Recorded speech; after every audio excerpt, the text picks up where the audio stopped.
Hello friends, how are you. तो hope सभी अच्छे होंगे। तो आज हमारा ये डिजिटल इलेक्ट्रॉनिक सीरीज़ का नेक्स्ट लेक्चर होने वाला है। और हम लोग पिछले लेक्चर में के मैप के बारे में पढ़े थे। उसमें थ्री इनपुट वेरिएबल्स अगर हमारे पास है तो उसका कैसे हम लोग उसको मिनिमाइज़ करेंगे, कोई भी एक्सप्रेशन, कोई भी अलजेब्रा को, तो उसको हम लोग देखे थे। तो हम लोग को के मैप का यूज़ ज़रूरत क्यों पड़ा, इसीलिए पड़ा था क्योंकि बुलियन अलजेब्रा की मदद से कॉम्प्लिकेटेड सर्किट को हम लोग सॉल्व नहीं कर पा रहे थे। तो के मैप आया और अब इनपुट जो है हमारे पास 2 भी हो सकता है, 3 भी हो सकता है, 4 भी हो सकता है। तो उस हिसाब से हम के मैप को मॉडिफाई करेंगे और उसको सॉल्व करेंगे।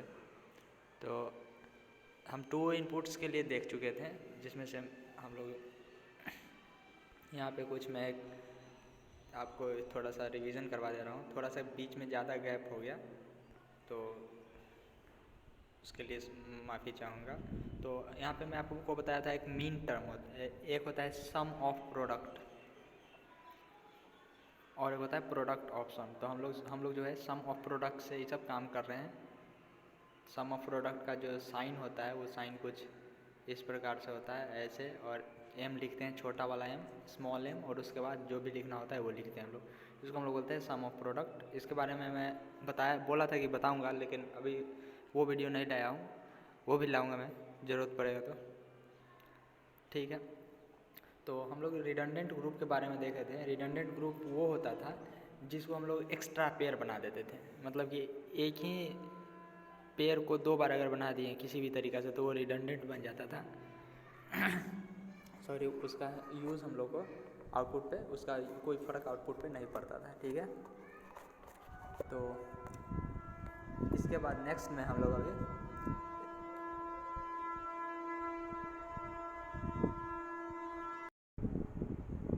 नेक्स्ट में हम लोग थोड़ा सा 4 इनपुट वेरिएबल के लिए देखेंगे।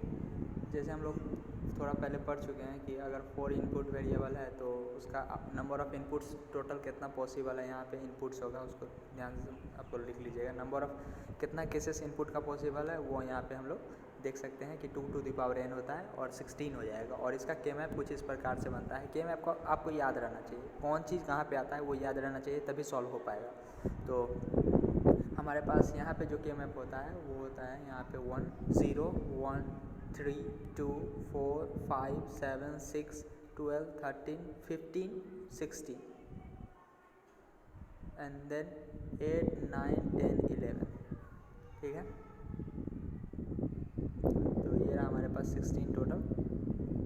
अब इसको बनाना कैसे है, तो हम लोग बना सकते हैं कि यहाँ पे ही हम लोग बना सकते हैं कि यहाँ पे ही 6 क्यों आया है। तो यहाँ पे 6 क्यों आया है हम लोग देखें तो इसके ऊपर ये आएगा, इसके यहाँ पे ये आएगा। और इस दिनों में अगर हम ध्यान से बाहर निकालें और देखें तो हमारे पास आएगा ए बार बी सी डी बार।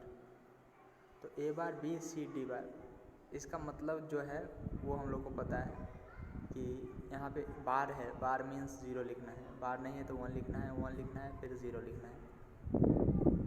ठीक है। इसी तरीक़ा से हम लोग पता कर सकते हैं कि कहाँ पे कौन सा नंबर आएगा। तो यहाँ पे हम लोग पता कर सकते हैं, जैसे कि हम लोग को पता है कि अगर 4 इनपुट्स हैं हमारे पास, मतलब 4 डिजिट हैं, तो 1 2 4 8 16 ऐसे करके चलेगा हमारा सीरीज़।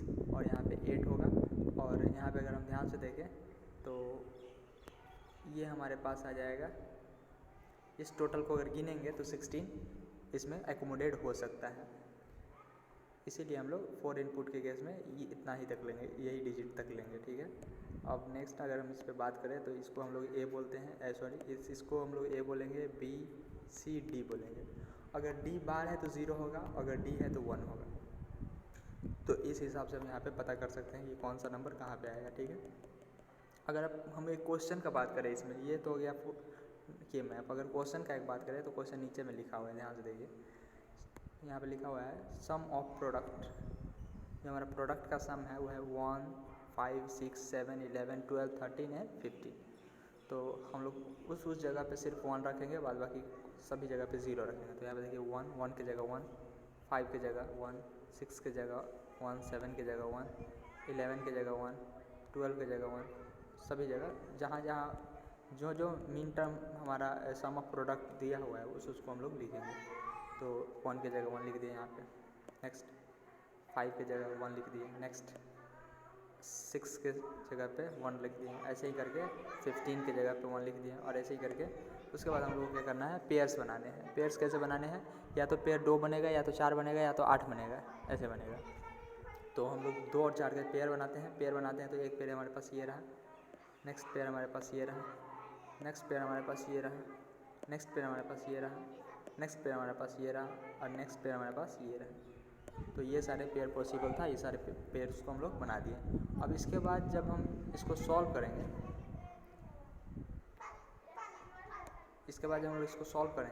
तो यहाँ पे कुछ रिडंडेंट भी आएगा। रिडंडेंट क्यों आएगा, क्योंकि ऑब्वियस बात है यहाँ पे हो सकता है कि एक पेयर को हम लोग एक से ज़्यादा बार बना दिए होंगे। तो कैसे सॉल्व करेंगे उसको, y = क्या आएगा, ध्यान समझिएगा। ये पेयर जो है, इस पेयर के ऊपर और दाएं देखेंगे कौन सा चीज़ कॉमन है हमारे पास, और उसको यहाँ पे हम लोग लिखेंगे। जैसे यहाँ पे अगर देखें तो ये जो फर्स्ट है A bar, C bar and D, और इसको अगर ध्यान से देखें तो ऊपर अगर जाएं तो C बार D कॉमन है, और इधर अगर देखें तो A बार कॉमन है। तो इसीलिए A bar C bar D आया है। समझ में आया क्या, नहीं आया, फिर से समझा रहे हैं। इस पेयर के लिए अगर हम ऊपर देखें, ऊपर तो कॉमन क्या है, C बार D बार दोनों कॉमन है, C बार और D दोनों कॉमन है।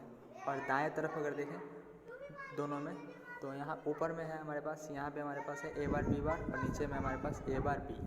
तो दोनों में A बार कॉमन है, इसीलिए A बार को बाहर निकाल लिया, C बार और D बार जो कॉमन था उसको बाहर निकाल लिया, और ऐसे ही करके हम लोग पेयर्स को बना सकते हैं।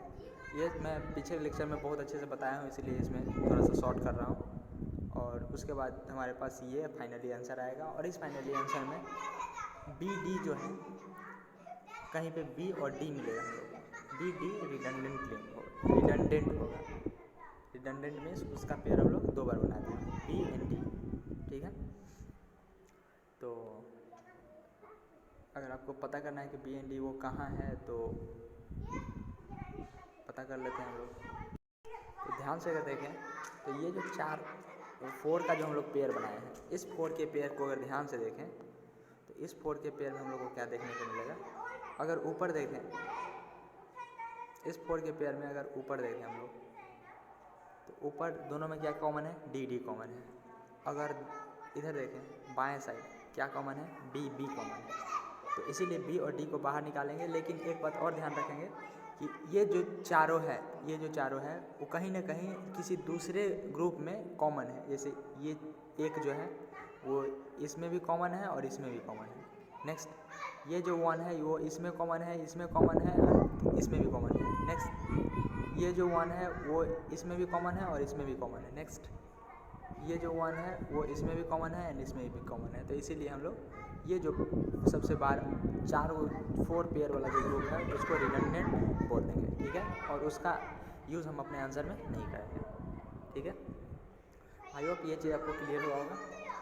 और इसके अलावा यहाँ पे एक पॉइंट लिखा हुआ है, redundant group is that with or without there is no effect on result of the circuit. वही चीज़ है कि सर्किट के रिजल्ट पे कोई असर नहीं पड़ता है। अब यहाँ पे कुछ टर्म्स होते हैं, ये कुछ टर्म है, इसको हम लोग को समझना है। ऐसे क्या टर्म है, एक टर्म है हमारे पास, इसको मैं थोड़ा सा छोटा कर लेता हूँ। एक टर्म है हमारे पास इम्प्लेसेंट। इम्प्लेसेंट क्या होता है, it is a mean term corresponding to a cell which have one in the K-map। क्या है इम्प्लेसेंट में, it is a mean term corresponding to a cell which have one in K-map। तो अगर हमारे पास K-map है और K-map में mean term है हमारे पास, याद होगा एक मीन टर्म होता है, एक मैक्स टर्म होता है, एक मीन टर्म होता है, एक मैक्स टर्म होता है। तो मीन टर्म कहीं पे A बार लेते हैं और मैक्स टर्म कहीं पे A लेते हैं हम लोग। तो उस हिसाब से हम लोग को अगर K-map में कहीं पे 1 आ गया तो उसके कॉरस्पॉन्डिंग जो भी मीन टर्म या मैक्स टर्म रहेगा, अभी तो मीन टर्म ही रहेगा, मीन टर्म रहेगा, उसको हम लोग इम्प्लिसेंट बोलेंगे, ठीक है। Next, prime implicant, all possibility grouping in a K map is known as prime implicant. जितना भी हम लोग ग्रुपिंग करते हैं, पॉसिबल ग्रुपिंग, रिडंडेंट को लेके जितना भी पॉसिबल ग्रुपिंग करते हैं उसको हम लोग प्राइम इम्प्लिसेंट बोलते हैं। नेक्स्ट है non prime implicant, those implicant which are not able to get any grouping are known as. अब कोई हम लोग क्वेश्चन वैसा भी देखेंगे, चाहे हो सकता है देखे भी होंगे, जिसका कोई ग्रुपिंग ही पॉसिबल नहीं होता है, तो उसको हम लोग नॉन प्राइम इम्प्लिसेंट बोलते हैं। नेक्स्ट हमारे पास है essential prime implicant, it is the prime implicant which is grouped only once at least. जो सिर्फ एक बार ही ग्रुपिंग में आ सकता है उसको हम लोग इसेंशियल प्राइम इम्प्लिसेंट बोलते हैं, ठीक है। ये सब कुछ टर्म्स था और आसान है समझना, कोई दिक्कत वाला बात नहीं है इसमें। अब क्या है, नेक्स्ट हमारे पास आता है, नेक्स्ट कुछ क्वेश्चंस है।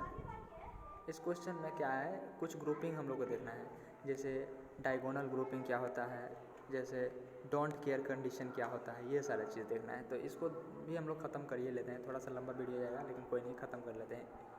इसके बाद हम लोग को ये लेक्चर का ज़रूरत नहीं पड़ेगा के मैप का, ठीक है।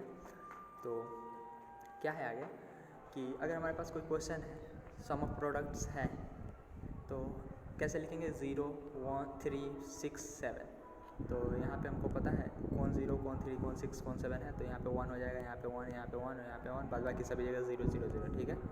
तो इसके बाद हम इसको ग्रुपिंग करेंगे, कैसे करेंगे, एक ग्रुप ये बनेगा, एक ग्रुप ये बनेगा, सिर्फ 2 ग्रुप बनेगा, और देखिए यहाँ पे इसका कोई ग्रुप नहीं बना है, ठीक है।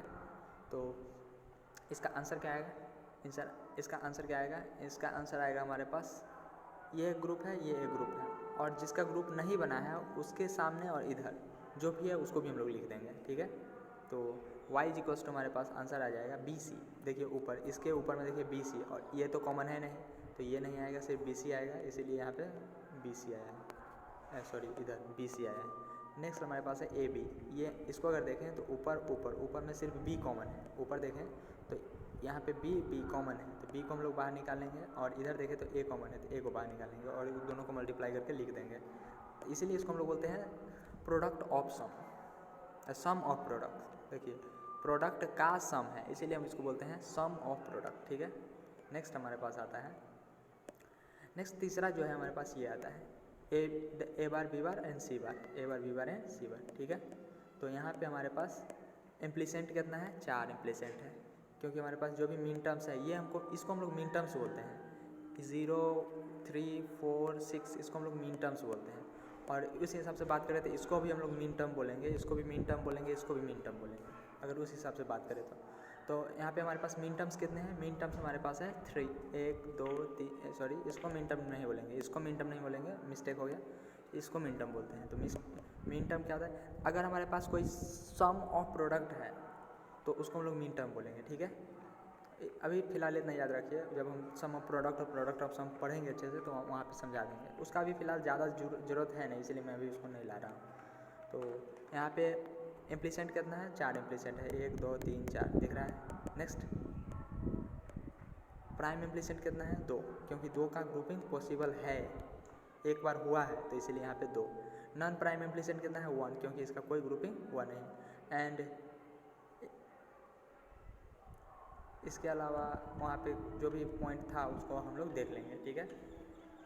अब नेक्स्ट हमारे पास आता है, आई होप ये चीज़ क्लियर होगा। नेक्स्ट हमारे पास आता है डायगोनल ग्रुपिंग, ठीक है।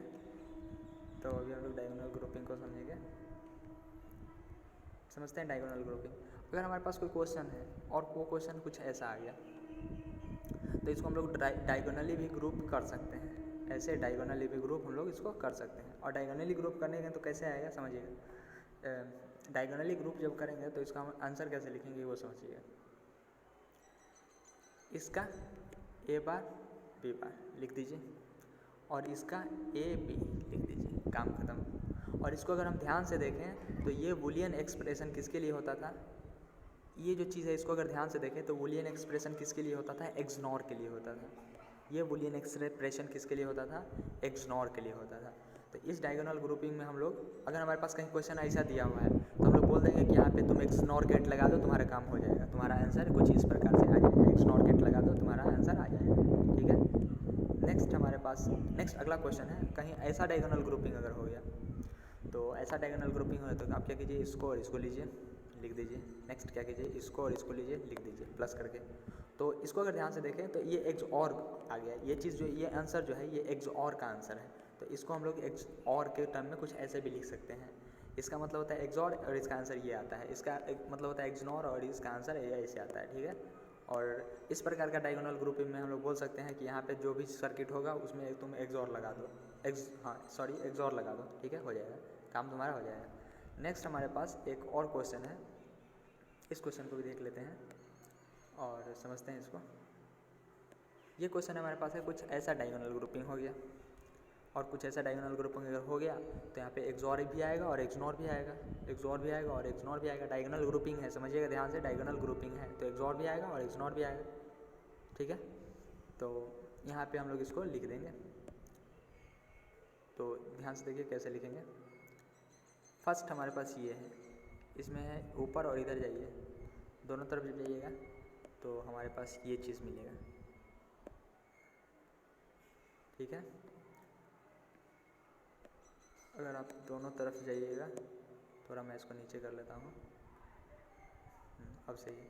अगर आप इस यहाँ पे आइएगा तो आपको A bar B bar C बार मिलेगा, तो वही A bar B bar C बार मैं यहाँ लिखा हूँ।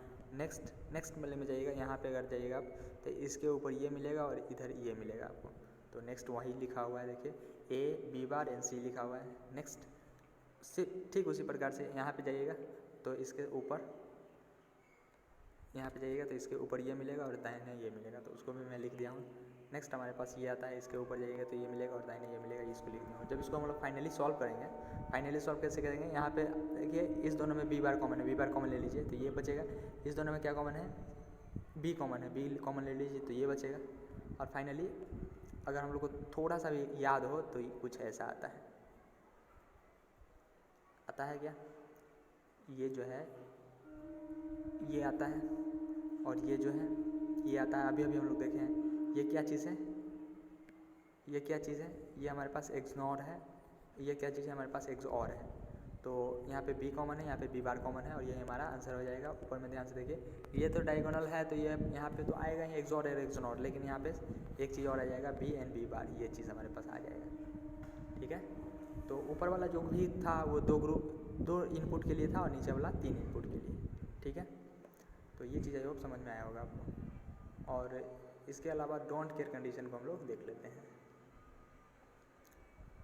तो डोंट केयर कंडीशन में क्या बोलता है, the unspecified output for invalid input is known as don't care condition. इसको हम लोग समझेंगे क्या है। ये लिखा हुआ है, the unspecified output for invalid input is known as don't care condition. तो एग्जाम्पल से हम लोग इसको समझते हैं, ज़्यादा अच्छे से समझ में आएगा। इंग्लिश तो वैसे भी हम लोग का बहुत अच्छा है तो उसे समझ में आएगा नहीं।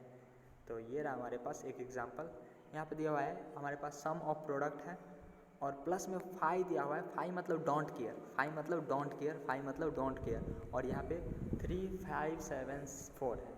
मतलब यहाँ पे अगर हम एक 2 इनपुट का के मैप बनाए, अच्छा 2 इनपुट का के मैप बनेगा कि 3 इनपुट का के मैप बनेगा कि 4 इनपुट का के मैप बनेगा, आपको कैसे पता चलेगा?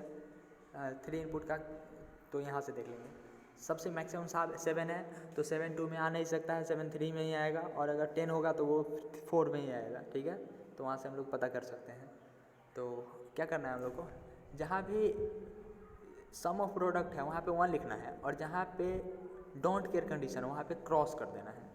ठीक है, तो ये देखिए हमारे पास 1 है, 1 पे 2 है और 2 पे।